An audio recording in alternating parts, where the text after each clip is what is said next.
Okay, so Tyrus, I want to begin with you. Well, let's talk about this DOJ investigation, but before we get to that, take a listen to what Texas Congressman Dan Crenshaw had to say about this report that the district police chief did not have a radio at the time. You have to throw self-preservation out the window if there are hostages inside. You have to put their safety before yours. It's much higher risk for the operator going in, and therefore it's scarier. And that appears to be what happened here. It was clearly a scary scenario. We need to know why it wasn't followed. We need to know whose call it was, why they made that call. And if he doesn't have a radio, well, my God, that means that he's not getting the word that children are calling 911 from inside. And that's a real problem. Right. And in the announcement of this investigation, the release, the DOJ said that they're doing this to identify lessons learned and best practices to help first responders prepare for and respond to active shooter events. More than 2 decades ago, after the Columbine massacre, there were so many lessons learned that have been employed and they're in the part of the training in police departments all over the country. What are your thoughts, Tyrus, that we see this investigation and they're looking into ways to better handle things when everything we're seeing looks like they didn't? Well, I think if that, on the face of it, of course, you would investigate every situation to see what could obviously be done better. But at the same time, if it's a witch hunt, if it's a point to try to point the fingers squarely at law enforcement, to put another burden on the back of law enforcement, of course, mistakes were made. If the police chief had the wrong information, he clearly made the wrong call. So, again, I'm in favor of him stepping down. As I said before yesterday, I would step down. But the investigation needs to be done by professionals looking to improve, not politicians looking to use it to get votes. Because, again, what I'm not hearing is I also want an investigation on all his buddies on social media, all his circle. What are they doing? What are they planning? How long was this stuff going? And someone say something about making our schools no longer soft targets. Because no matter how well you plan for anything, you don't know what's going to happen when you get punched in the mouth. And that's not just, unfortunately, with our schools. That's in everyday life. Every one of us, everyone, there's a great line. Everyone's got to plan until they get hit. And clearly law enforcement got hit.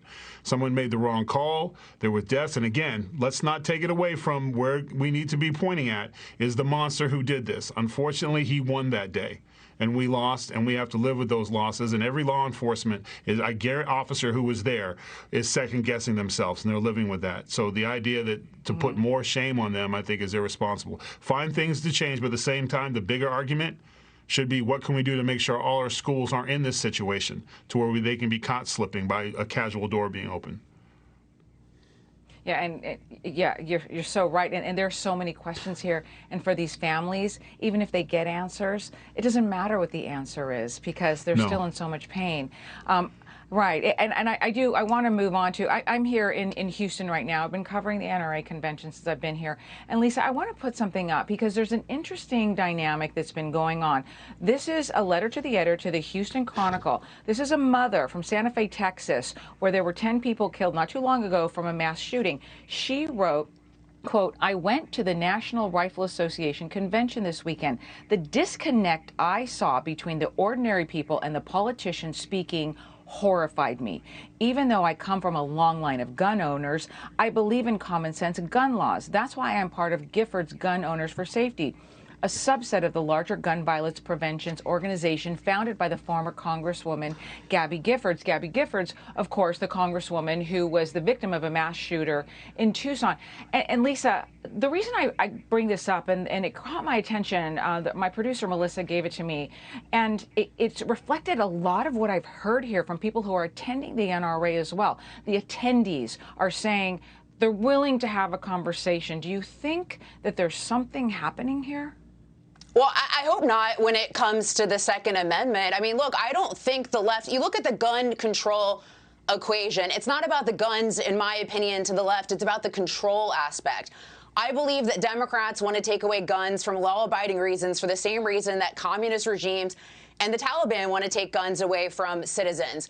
And that's to control. A disarmed population is easier to control. And I'm sorry, you had to have been asleep during COVID if you didn't see the left's desire to control the country. So, no, I don't think there's any room on the Second Amendment. I personally would not give any ground on that issue. And what's the argument for the left, that only the police should be left with guns? I mean, that didn't work out here. That didn't work out during the George Floyd riots when law-abiding citizens, Americans, had to take it upon themselves to defend their own lives, defend their communities, defend their businesses, as rioters try to burn down their cities and burn down their neighborhoods. So, no, I hope that the Republicans don't give up any ground on the Second Amendment issue, personally. Joey, what are your thoughts on this? Well, number one, common sense gun laws is a great word. If I were Democrats, I would use that buzzword from now till kingdom come. But once you ask them to peel back the layer and explain to us what they mean by that, it's one of two things. It's either this universal background check, which is an actual technical argument that we can talk about, or it's a complete ban on what they consider to be assault rifles or semi-automatic rifles that have the capacity to bring in external magazines that could be of any capacity because they're external. So people don't understand gun laws. They don't understand gun functions. They don't understand that a 5.56 is not this terrible round. It's actually considered inadequate for things like hunting. They don't understand things like ammo. Like, why would you need 100 rounds of ammo? Well, because if you go to the gun range, you're going to take 20 of them just to get your scope to work. And so if they don't understand gun culture and how the Second Amendment has been interpreted and what laws we've added to it, it's going to be really hard for them to call for changes. They're going to call for emotional responses, but that's not the job of our government, to appease us. People who appease us lie to us. What we need our government to do is educate us on laws that they have an opportunity to make, so we can decide if we want to keep voting for people that support those laws. That's what we need from politicians and from groups. Any advocacy group out there is going to take their words and make them sweet as honey for the cause they're advocating for. They're an advocacy group. That isn't objective. It's not honest. It's advocating. That's what advocacy is. I have nothing against changing our gun laws to make us safer in an honest conversation that convinces me that those changes make us safer. Nothing on the table shows that outside of, let's be honest, confiscation and eradication, and I don't think that's where half Americans are, much less most. Okay. Well said, sir. Hey, Sean Hannity here. Hey, click here to subscribe to Fox News YouTube page and catch our hottest interviews and most compelling analysis. You will not get it anywhere else.